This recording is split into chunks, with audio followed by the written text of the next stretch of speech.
modern. Assalamualaikum warahmatullahi wabarakatuh. Perkenalkan, saya Kelvin Basri dari program studi sejarah peradaban Islam. Nah, kali ini saya akan membahas tentang radikalisme Islam modern, yaitu sebuah analisis historis tentang kemunculan dan perkembangan gerakan radikal Islam di era kolonial hingga kontemporer. Nah, latar belakang historis, radikalisme Islam modern muncul sebagai respon terhadap dominasi Barat dan kolonialisme yang melanda dunia Muslim pada abad ke-19 dan abad ke-20. Ketika kekuatan Eropa memperluas pengaruh mereka ke wilayah-wilayah Muslim, terjadi krisis identitas dan kehilangan kekuasaan politik yang mendalam. Nah, masyarakat Muslim mengalami marginalisasi ekonomi, budaya, dan sosial di bawah pemerintahan kolonial. Nah, kondisi ini juga menciptakan kesadaran akan kebutuhan pembaruan dan perlawanan. Gerakan-gerakan awal seperti Wahhabisme di Arab, Saudi, dan reformasi Islam di berbagai negara mencerminkan upaya untuk kembali ke ajaran Islam murni sambil melawan pengaruh Barat.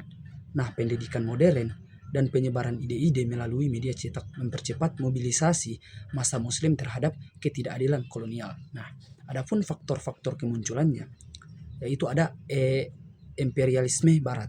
Nah, imperialisme Barat ini ekspansi kekuatan Eropa menguasai sumber daya pemerintahan di dunia Muslim, yaitu yang menciptakan ketergantungan ekonomi dan kehilangan otonomi. Dan yang kedua itu ada krisis identitas. Nah, modernisasi Barat mengancam tradisi Islam, memicu gerakan untuk mempertahankan dan merevitalisasi identitas keagamaan yang autentik.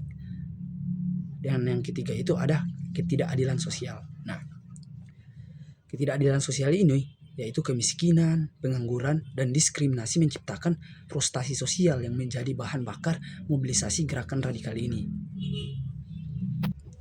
Nah, adapun gerakan-gerakan awal Wahhabisme pada tahun 1740-an didirikan oleh Muhammad ibnu Abdul al-Wahhab di Arab Saudi, yang dimana dia menekankan purifikasi Islam dan penolakan terhadap praktik-praktik yang dianggap bid'ah. Gerakan ini menjadi fondasi ideologi atau pergerakan bagi banyak kelompok radikal modern.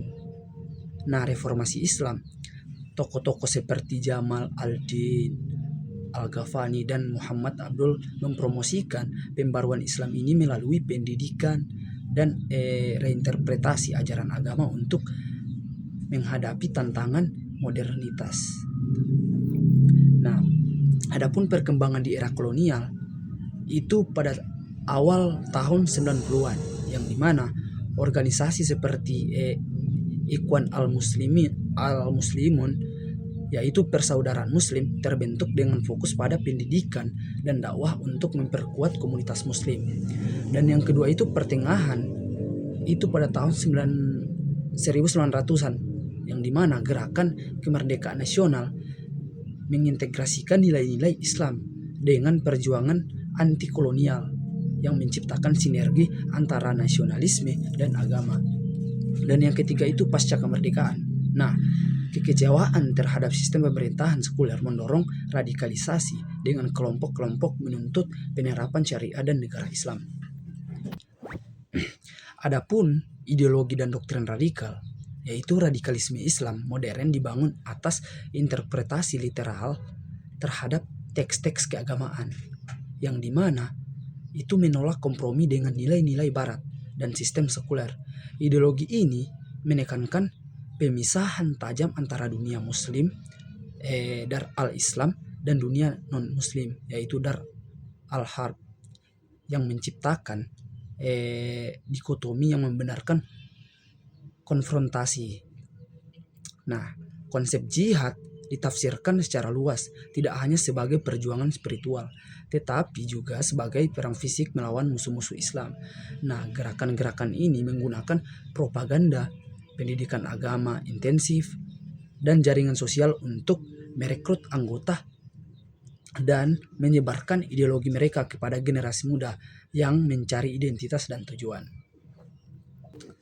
Nah, selanjutnya itu ada manifestasi kontemporer. Nah, yang dimana itu organisasi terstruktur. Nah, kelompok-kelompok seperti Al-Qaeda dan ISIS mengembangkan struktur militer dan administrasi untuk menjalankan operasi global dan regional.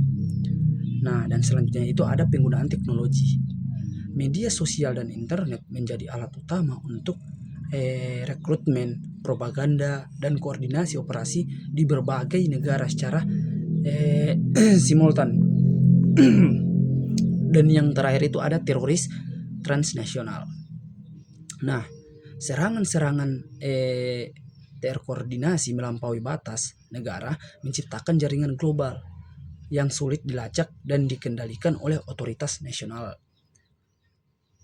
Selanjutnya itu ada dampak sosial dan politik. Nah, destabilisasi regional. Destabilisasi regional ini adalah konflik bersenjata di Timur Tengah, Afrika, dan Asia Selatan menciptakan jutaan pengungsi dan menghancurkan infrastruktur sosial ekonomi.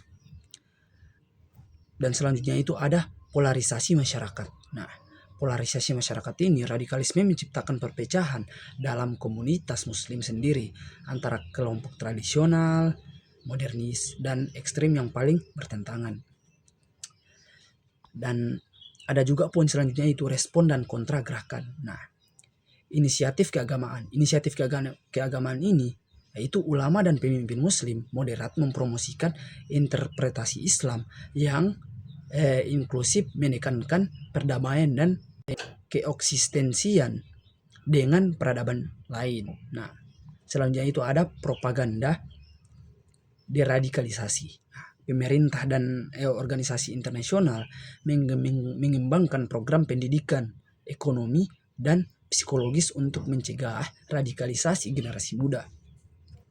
Dan yang terakhir itu ada diplomasi dan dialog. Nah, diplomasi dan dialog ini yaitu upaya dialog antar agama dan peradaban bertujuan mengurangi ketegangan dan membangun pemahaman bersama tentang nilai-nilai universal. Nah, jadi kesimpulan yang bisa saya simpulkan di sini yaitu radikalisme Islam modern adalah fenomena kompleks yang berakar pada respon terhadap imperialisme, modernisasi, dan ketidakadilan sosial. Meskipun bermula dari gerakan pembaruan keagamaan yang sah, radikalisme telah berkembang menjadi ideologi ekstrim yang menggunakan kekerasan untuk mencapai tujuan politiknya.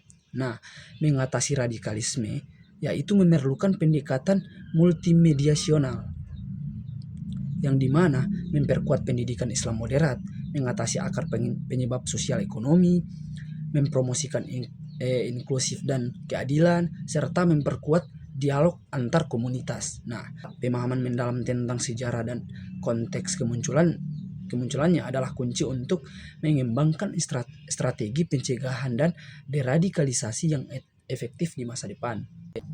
Ya, jadi mungkin itu yang bisa saya sampaikan, lebih dan kurangnya mohon maaf.